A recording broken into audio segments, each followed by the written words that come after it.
శాఖ ఉమ్మడి స్థానిక సంస్థల ఎమ్మెల్సీ ఉప ఎన్నిక కూటమి అభ్యర్థిపై ఉత్కంఠ కొనసాగుతుంది. రేపటితో నామినేషన్ గడువు ముగియనుంది. ఇప్పటివరకు కూటమి అభ్యర్థిని ఖరారు చేయలేదు. అసలు పోటీ చేయాలా లేదా అనే అంశంపై సందిగ్ధత కొనసాగుతుంది. పోటీపై మాజీ ఎమ్మెల్యే పీలా గోవింద్ వెనక్కి తగ్గినట్లు ప్రచారం జరుగుతుంది. దీంతో రేసులో బైరా దిలీప్, గండి బాబ్జీ పేర్లు వినిపిస్తున్నాయి. క్షేత్రస్థాయిలో ఓట్ల అధ్యయనానికి 6 సభ్యులతో పార్టీ అధినేత చంద్రబాబు కమిటీ వేశారు. అర్బన్లో ఎన్ని ఓట్లు, రూరల్లో ఎన్ని ఓట్లు ఉన్నాయనే అంశంపై పూర్తి నివేదికను చంద్రబాబుకు పంపించారు.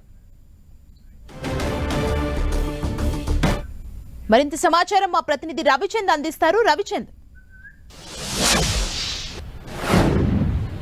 సుమా, విశాఖ ఎమ్మెల్సీ ఉప ఎన్నికపై కూటమి ఇంకా అభ్యర్థిపై ఎటు తేల్చుకోలేని పరిస్థితి అయితే కనిపిస్తుంది. ఎందుకంటే ఇప్పటికే టీడీపీ అధినేత ముఖ్యమంత్రి చంద్రబాబుతో ఒక దఫా చర్చలు అయితే ఫిజికల్ గా జరిపారు. ఆ తర్వాత ఆయన 6 సభ్యులతో ఒక కమిటీని ఏర్పాటు చేశారు.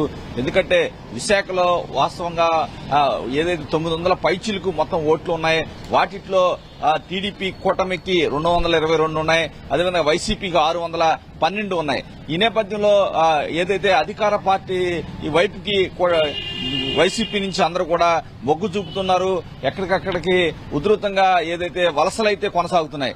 ఈ నేపథ్యంలో వాస్తవంగా ఎంతమంది ఇక్కడికి వచ్చారు, గెలుపుకు సరిపోను ఓట్లు ఇటువైపుకి వచ్చాయనే అంశం సంబంధించి ఏదైతే 6 సభ్యులతో కమిటీ చేశారో వారంతా కూడా విచారణ జరిపారు. వారి ఓట్స్ అన్ని కూడా జాగ్రత్తగా ఏదైతే ఇంకా చేర్చుకునే వారిని కూడా చేర్చుకుంటున్నారో ఆ ప్రక్రియ కొనసాగుతుంది. మరోవైపు వైసీపీ నుంచి కూడా క్యాంప్ అయితే ఏర్పాటు చేశారు. వారు కూడా రాష్ట్రం బయట ఒక క్యాంపు ఏర్పాటు చేసిన పరిస్థితి ఉంది.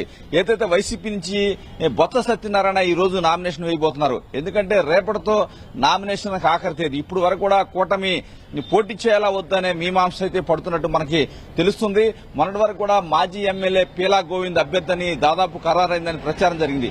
కానీ ఆఖరి నిమిషంలో పీలా గోవింద్ పోటీ చేయడానికి విముఖత వ్యక్తం చేస్తున్నట్టు పార్టీలో ఒక ప్రచారం అయితే జరుగుతుంది.